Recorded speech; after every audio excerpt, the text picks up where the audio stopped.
What's up everyone, my name is Eva.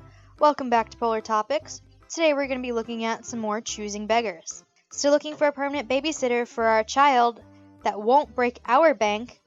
Currently paying $2 an hour, please PM me. Anybody can get more than that anywhere else. Literally anybody. Walk into McDonald's, they'll pay you more than that. A spoiled pregnant brat. I have a close family friend whose stepbrother, 20-year-old male, has a pregnant girlfriend, 17-year-old female. They aren't the best off, and most of their family works minimum wage jobs and live in trailers and everything. This girl dropped out of high school, has never had a job, she refuses to ever get one, and has a couple of heroin-addicted parents and siblings. While at 25 weeks of pregnancy, she demanded a $400 crib, while the baby daddy's mom and dad are sympathetic, and found the exact crib she wanted on Facebook for $80 sealed in box, and brand new. Brat declined because it wasn't white. She has also been gifted a couple garbage bags worth of baby clothes, as well as a baby tub, high chair, stroller, and pack and play. Brat has decided to throw them all away because they're used.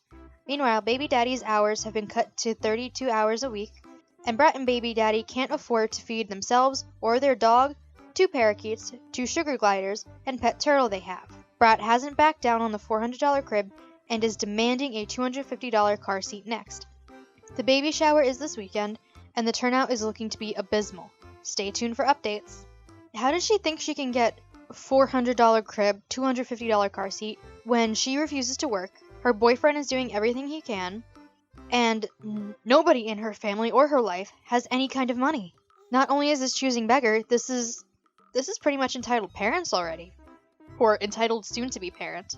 Choosing beggar wants my dad to pay for their wedding limousine. My dad recently told me the story of this choosing beggar he was once friends with. For some context, this took place in the early 2000s. Choosing beggar had a girlfriend/fiance who would always talk about how much money she had. She would tell everyone how she never had to struggle for money and how she was rich. She was a nice girl, but talked a lot of poo, according to my dad. When they were planning their wedding, choosing beggar went to my dad and asked if he would pay for their limo. My dad said he would pay for it. Choosing beggar then started talking about the cost, which would be around $15,000. My dad, of course, was not okay with paying that much. He told choosing beggar that he would only pay $2,000 to $3,000, the regular cost of a limousine. Choosing beggar then said that the limousine needed to have a jacuzzi and that a normal one wouldn't match the rest of the wedding. A limousine can't match a wedding. A limousine is a limousine. It's not like it's going to be sitting it's not like the limo is going to be sitting in the reception, like in the middle for everybody to take rides in. Limousine is for the bride and groom. Once the wedding's over, they get hauled off in it. He started to tell my dad about how extravagant the wedding was, and how much money was being spent on the wedding. My dad told choosing beggar that his fiancée could pay for it, since she was rich. He told my dad that he never did anything for him. He refused to take the $3,000 my dad was offering. It turned out the fiancé's money wasn't really her own, and more her family's money, and they weren't giving her any more money for the wedding. When my dad went to the wedding, it was extremely small since they couldn't afford to have the thousands of guests they planned to. They also had to use another friend's cheap BMW since they didn't take the $3,000 and couldn't afford to pay for a limousine whatsoever. What limo costs $15,000 to rent? It's not even like they're buying it. You could buy a car for that. You could buy a better BMW for that $15,000. Oh, that's ridiculous. If I ever get married, my wedding's probably not even going to cost $15,000. That's insane.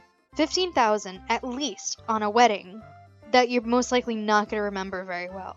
Bartender was really nice as he served us and was friendly. Your waitress help was pointless. She was rude, crude, nasty, and unjustified in her actions. A Miss Know-It-all in all the wrong ways. Some of us didn't want to spend $50 to $70 on a meal. We asked for discounted or kids menus.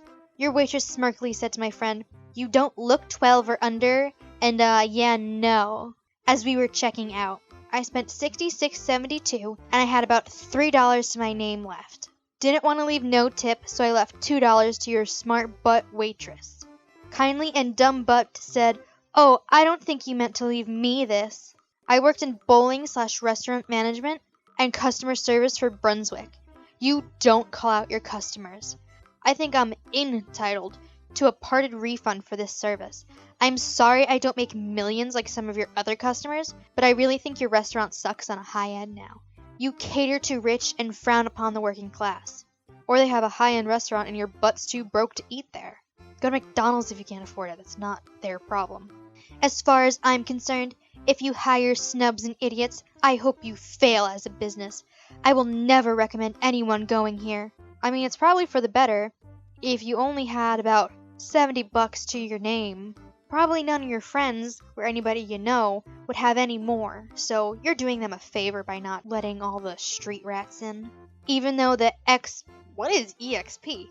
Even though the EXP was great and food was good, waitstaff is stuck up and rude, and management kind of pushy and in your face, judging the whole table.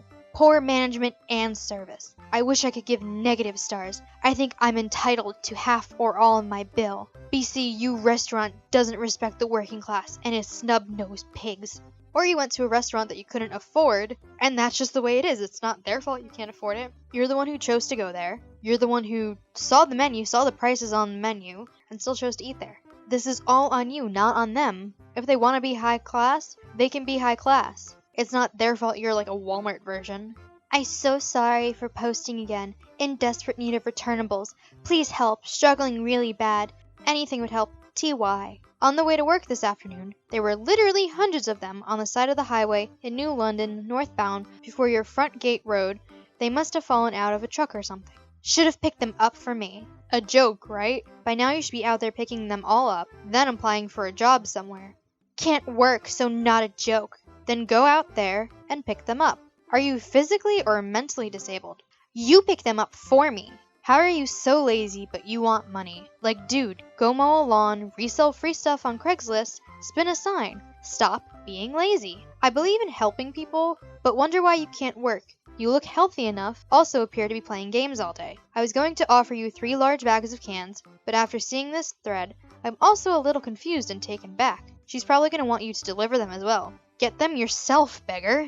Man, it's times like this where I really wish that they didn't have to blur out the names, so that way future employers would know that this person is a choosing beggar and doesn't want to do anything for themselves. They're ruining their own lives by doing this stuff. It's nobody else's fault but their own. But that's the case in most choosing beggar situations. So, I just got the wrong order at Starbucks, both my coffee and sandwich. They were nice enough to remake it and let me keep the mistake order.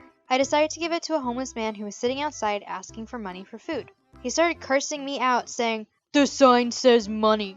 In cases like this, that's how you know they're probably not actually homeless, or if they are, they're only using the money that you give them to fund bad habits. I know where I used to live, there were plenty of people who would park their car down the street and then walk the streets with signs and like dirt on their face saying, "I'm poor, give me money, I'm homeless, give me money." There are tons of them, and he was probably one of those.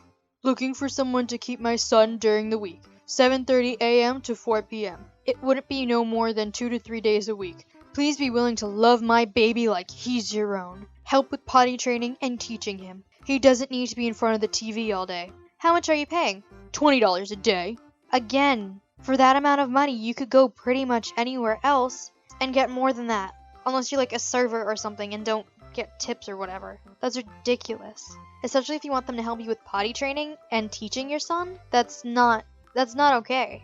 It's not their kid. They don't have to do this stuff for free or basically free. Like, I'm sure you'd find somebody who wanted to, but they probably wouldn't be any good. And you probably wouldn't want to leave your son alone with them. Also, why are you posting things on Facebook looking for people to watch your kids? Anybody can see that, and anybody can say, "Yeah, sure, I'll watch him and just take him or something."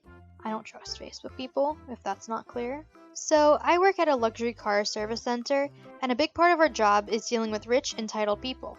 We are graded on our customer service, so we usually go out of our way to make sure our customers are happy. Our waiting room is filled with complimentary snacks, water, and coffee for our customers to enjoy while they wait. So we were a bit surprised when we got a survey back from a customer who gave us 1 out of 10 because she had nothing but good things to say about her service and the advisor, but in her words, "They only offer you some cheap generic water. I was too scared to try it, so I just went with coffee." Which, funnily enough, the coffee is made with tap water. Water's water. I get that some waters taste different depending on where it's from, but it's water. It's bottled water, so that means it has to be good. And if it's not, and if it causes you to get sick or something, then you could sue the company. The water company, not the car company. The car company had nothing to do with it. They don't decide what kind of water gets bottled. And finally, we have an all too common problem for photographers. Hi, I see a lot of photographers out there promoting their business on here. I'm hoping one of you professional photographers is willing to do a free photo shoot with these two bodybuilders here. As an incentive, you can use their photos during our photo shoot as your portfolio/resume as well. Short notice by tomorrow, Saturday, July 13th, at around 7 p.m. Our current photographer bailed because she had other priorities and overlooked our appointment. Please DM for more info. Thanks in advance. Lady, dude, whoever you are. Also, you're on book trade and advice, so that doesn't really make much sense.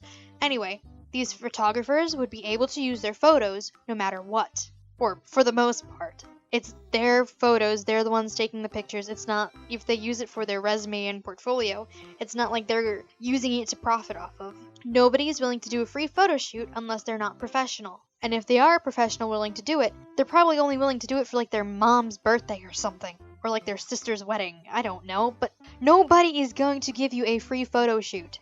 Alright, that's all I have for you guys today. Thank you so much for watching. Please don't forget to like, comment, and subscribe, and maybe check out one of our other videos.